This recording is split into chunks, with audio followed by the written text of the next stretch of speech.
السلام علیکم ورحمۃ اللہ وبرکاتہ۔ محترم دوستو، آپ کیسے ہیں؟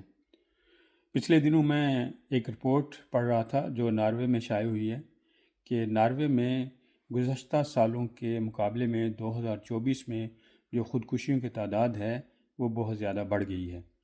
تو میرے ذہن میں آیا کہ اگر پیسہ اور مال و دولت انسان کو خوش رکھ سکتا اور خودکشی اور موت سے دور رکھ سکتا تو ناروے اس وقت دنیا کے امیر ترین ممالک میں سے شامل ہے۔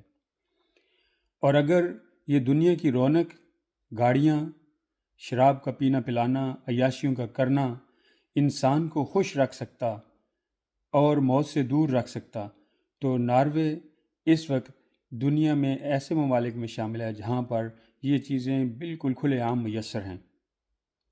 اگر بڑے بڑے گھروں کا ہونا، بڑے بڑے ٹورز پہ جانا اور اپنی من مرضی کرنا انسان کو خوش رکھ سکتا اور موت سے دور رکھ سکتا تو ناروے میں اس وقت ہر قسم کی من مرضی اور موج میلہ کرنے کے مواقع حاصل ہیں، لیکن ایسا نہیں ہے۔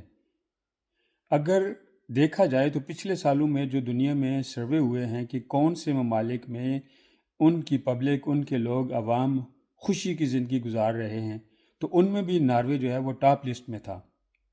لیکن اب دوسری طرف دیکھا جائے تو اپنی جان لینے والے لوگوں میں ناروے کے لوگ جو ہیں وہ بھی پہلے نمبر پر ہیں۔ اس کا مطلب ہے کہ تضاد ہے، ہم آہنگی نہیں ہے۔ اور ہم اگر اپنے معاشرے کی طرف اب دیکھیں تو ہم ویسٹ کی طرف، ہم مغربی ممالک کی طرف دوڑ رہے ہیں، ان کے روایات و اقدار کو اپنانے کی کوشش کر رہے ہیں۔ لیکن دوستو، ساتھیوں، میرے بھائیوں، میری بہنوں، مغربی ممالک میں ہر طرف خوشی اور ہر طرف ہی امن اور سکون نہیں ہے۔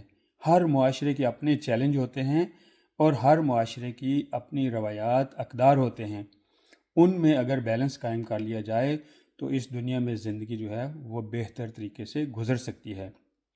لیکن اگر آنکھیں بند کر کے اس مادی دنیا کے پیچھے لگ جائیں گے تو جو مادی دنیا کے طرز و اطوار کے مطابق ٹاپ پر ہیں وہ موت کی طرف جانے والوں میں بھی ٹاپ پر ہیں اور خود اپنے ہاتھوں اپنی زندگی جو ہے وہ تباہ کر رہے ہیں اور اپنی موت خرید رہے ہیں۔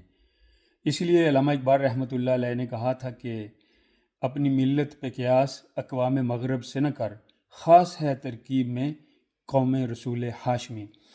اور اسی کے ساتھ قرآن پاک میں اللہ تعالیٰ نے واضح طور پر فرما دیا، الا بذکر اللہ تطمئن القلوب، کہ دلوں کا جو اطمینان ہے، زندگی میں جو سکون ہے، زندگی میں جو بہار ہے وہ اللہ تعالیٰ کی یاد میں ہے۔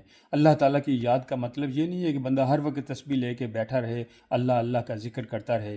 اللہ تعالیٰ کی یاد سے مراد یہ ہے کہ بندہ جس حال میں بھی ہو، بندہ جہاں بھی ہو، اس کے دل میں اللہ بستا رہے، اس کے خیالوں پہ اللہ کی حکمرانی ہو۔ اس طریقے سے انسان کی زندگی میں سکون بھی آ سکتا ہے، انسان کی دنیا بھی سنور سکتی ہے، انسان کی آخرت بھی سنور سکتی ہے۔ یہ میرے دل میں ایک بات آئی تھی، چند خیالات ابھرے تھے، میں نے کہا آپ کے ساتھ شیئر کر دوں۔ جہاں رہیں خوش رہیں، اپنی جڑوں اور اقدار سے جڑے رہیں۔ اللہ تعالیٰ آپ کو سلامت رکھے، مجھے بھی دعاؤں میں یاد رکھیے۔ اللہ حافظ۔